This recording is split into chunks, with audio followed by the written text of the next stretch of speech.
ഈ പ്രതികൾക്കല്ലാതെ മറ്റാർക്കെങ്കിലും ഇതുപോലെ പരോള് കിട്ടിയിട്ടുണ്ടോ? ഈ കേസിലെ പ്രതികൾക്കല്ലാതെ മറ്റാർക്കെങ്കിലും ഇതുപോലെ ജയിലിനുള്ളിൽ എല്ലാവിധ സുഖ സൗകര്യങ്ങളും ലഭിക്കുന്നു?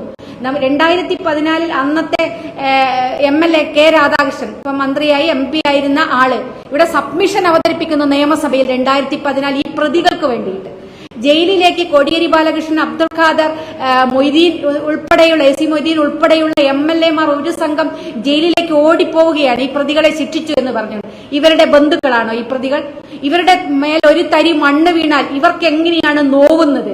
എങ്ങനെയാണ് CPM നേതാക്കന്മാർ ഈ തരത്തിൽ പ്രശ്നമുണ്ടാകുന്നത് എന്നുള്ളതാണ് ചോദ്യം. അപ്പൊ ഇതൊക്കെ ഈ പ്രതികളെ ഇവർ എത്രമാത്രം ഭയക്കുന്നു എന്നുള്ളതിന്റെ തെളിവാണ്. ആ ഭയം കൊണ്ടാണ് ഇന്ന് അടിയന്തര പ്രമേയം അവതരിപ്പിക്കാൻ. കാരണം നമ്മൾ മുഖ്യമന്ത്രിയുടെ മുഖത്ത് നോക്കി ചോദിക്കാനുള്ള ഒരുപാട് ചോദ്യങ്ങളുണ്ട് ഈ വിഷയവുമായി ബന്ധപ്പെട്ട്. അതിനെയൊക്കെ സർക്കാർ ഭയക്കുന്നു, മുഖ്യമന്ത്രി ഭയക്കുന്നു.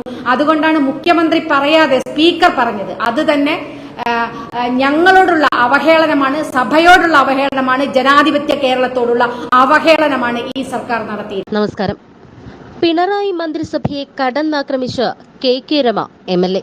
TP കേസ് പ്രതികൾക്ക് ശിക്ഷാ ഇളവ് നൽകാനുള്ള നീക്കത്തിനെതിരായ അടിയന്തര പ്രമേയ നോട്ടീസ് തള്ളിയ സ്പീക്കറുടെ നടപടിക്കെതിരെയാണ് KK രമ ആഞ്ഞടിച്ചത്.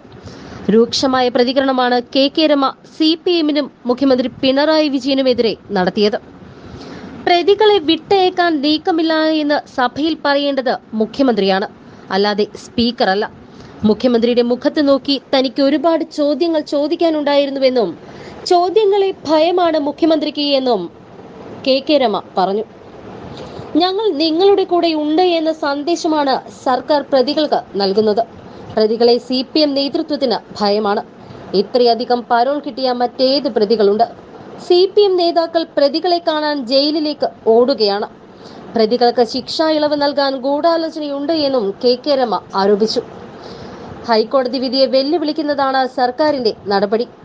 പെരുമാറ്റച്ചട്ടം നിലനിൽക്കെയാണ് ശിക്ഷാ ഇളവിന് ശുപാർശ കത്ത് കൊടുത്തത്. ആരുമറിയാതെ പ്രതികളെ പുറത്തുവിടാൻ സർക്കാർ ഗൂഢാലോചന നടത്തി.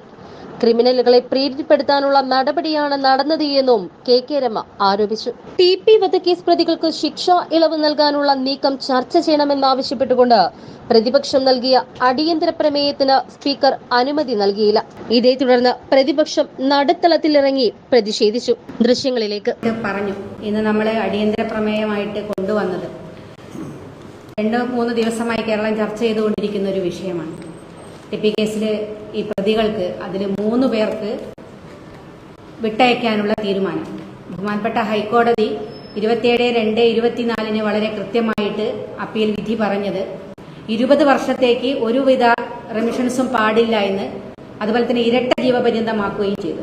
അതൊക്കെ കാറ്റിൽ പറത്തിക്കൊണ്ടാണ്, അതിനെയൊക്കെ വെല്ലുവിളിച്ചുകൊണ്ട് ഈ ഒരു തീരുമാനം ഇപ്പോൾ എടുത്തത്. അത് 25/11/2022 സർക്കാർ ഉത്തരവ് പ്രകാരമാണ്. 3/6/2024 ഒരു കത്ത് പ്രകാരം ജില്ലാ ജയിൽ സൂപ്രണ്ട് സിറ്റി കമ്മീഷണർക്ക് റിപ്പോർട്ട് ചെയ്തിക്കൊണ്ടുള്ള കത്ത് കൊടുക്കുന്നത്. ഈ 3/6 ഈ കത്ത് കൊടുക്കുമ്പോൾ സമയം ഇവിടെ പെരുമാറ്റച്ചട്ടം നിലവിലുണ്ട്. പെരുമാറ്റച്ചട്ടം നിലവിലുള്ള സമയത്ത് തന്നെ ധൃതി പിടിച്ച് ഇത്തരത്തിലൊരു കത്ത് കൊടുത്തതിന് പിന്നിൽ തന്നെ വലിയ ഗൂഢാലോചനയുണ്ട്. ആരും അറിയാതെ ഈ പ്രതികളെ പുറത്തുവിടുക എന്നുള്ളത് തന്നെയാണ് സർക്കാരിനുണ്ടായിട്ടുള്ള പ്രധാന കാര്യം. അതില് ഈ ക്രിമിനലുകളെ കേരളം മുഴുവൻ വെറുത്ത ഈ ക്രിമിനലുകളെ അവരെ പ്രീതിപ്പെടുത്താൻ, അവരെ സന്തോഷിപ്പിക്കാൻ വേണ്ടിയിട്ടാണ് ഇപ്പോൾ ഈ തീരുമാനം സർക്കാർ എടുത്തത്. അല്ലാതെ ഇത് നിയമപരമായി നിലനിൽക്കില്ല എന്ന് അറിഞ്ഞിട്ടും ഇത്തരത്തിലൊരു തീരുമാനത്തിലേക്ക് പോയിട്ടുണ്ടെങ്കിൽ അത് ഞങ്ങൾ നിങ്ങളുടെ കൂടെയുണ്ട് എന്ന് വീണ്ടും വീണ്ടും ആ പ്രതികളെ ഓർമ്മിപ്പിക്കുകയാണ് സർക്കാർ ചെയ്തത്. അതുകൊണ്ടാണ് ഈ കേസിൽ ഈ പ്രതികളെ ഇപ്പൊ ഇതിനകത്ത് തിരികെ കയറ്റിയത്. ഇതാരും ശ്രദ്ധിക്കപ്പെട്ടിട്ടില്ലെങ്കിൽ അടുത്ത ആളുകളെ കൂടി ഇതിനകത്തേക്ക് അടുത്ത ഘട്ടത്തിൽ ഉൾപ്പെടുത്താമെന്നുള്ള ആലോചനയും കൂടി ഉണ്ടാകും. അപ്പൊ നേരത്തെ പ്രതിപക്ഷ നേതാവ് സൂചിപ്പിച്ച 2018 വളരെ കൃത്യമായിട്ട് 14 വർഷം കൂടാതെ ഈ പ്രതികൾക്ക് ശിക്ഷാ ഇളവ്, കൊലക്കേസിൽ ശിക്ഷിക്കപ്പെട്ട ആളുകൾക്ക് ശിക്ഷ ഇളവ് കൊടുക്കരുത് എന്ന് പറയുന്ന ഉത്തരവ് 2022 മാറ്റിയത്. അതിൽ ആദ്യത്തെ ആ ക്ലോസ് തന്നെ എടുത്തു കളഞ്ഞു. ആദ്യത്തെ ക്ലോസ് തന്നെ ഈ പ്രതികൾക്ക്, ഇത്തരത്തിൽ ശിക്ഷിക്കപ്പെട്ട വാടക കൊലയാളികളായ പ്രതികൾക്ക് ശിക്ഷ ഇളവ് നൽകരുത് എന്നുള്ളതാണ്. അത് ആ ഇതങ്ങോട്ട് ക്ലോസ് എടുത്തു മാറ്റിക്കൊണ്ടാണ് 2022 പുതുക്കിയ ഓർഡർ ഉണ്ടാക്കിയത്. ഇത് തന്നെ TP കേസിലെ പ്രതികളെ ഉദ്ദേശിച്ചുകൊണ്ടാണ്. ഇവരെ പുറത്തുവിടുക എന്നത് തന്നെയാണ് സർക്കാരിന്റെ ലക്ഷ്യം. ഇവര് പുറത്തുവിട്ടിട്ടില്ലെങ്കിൽ, ഇവരുടെ കൂടെ നിന്നിട്ടില്ലെങ്കിൽ അവർ പറയുന്ന കാര്യങ്ങൾ ഈ സംസ്ഥാന നേതൃത്വം ജയിലിലാകുന്ന കാര്യങ്ങളാണ് എന്ന് വളരെ നന്നായിട്ട് സംസ്ഥാന ഭരണ നേതൃത്വത്തിന് അറിയാം. അതുകൊണ്ടാണ് ഇത്തരത്തിലൊരു തീരുമാനം ഇപ്പോൾ മുന്നോട്ട് പോകുന്നത്.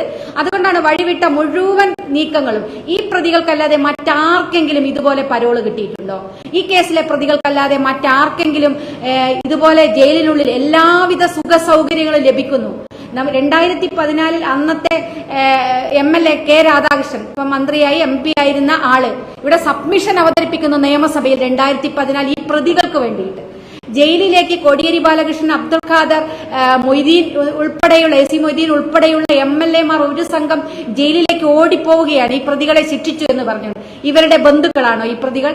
ഇവരുടെ മേൽ ഒരു തരി മണ്ണ് വീണാൽ ഇവർക്ക് എങ്ങനെയാണ് നോവുന്നത്?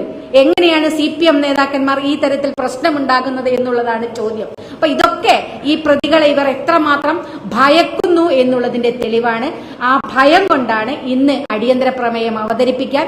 കാരണം നമ്മൾ മുഖ്യമന്ത്രിയുടെ മുഖത്ത് നോക്കി ചോദിക്കാനുള്ള ഒരുപാട് ചോദ്യങ്ങളുണ്ട് ഈ വിഷയവുമായി ബന്ധപ്പെട്ട്. അതിനെയൊക്കെ സർക്കാർ ഭയക്കുന്നു, മുഖ്യമന്ത്രി ഭയക്കുന്നു. അതുകൊണ്ടാണ് മുഖ്യമന്ത്രി പറയാതെ, സ്പീക്കർ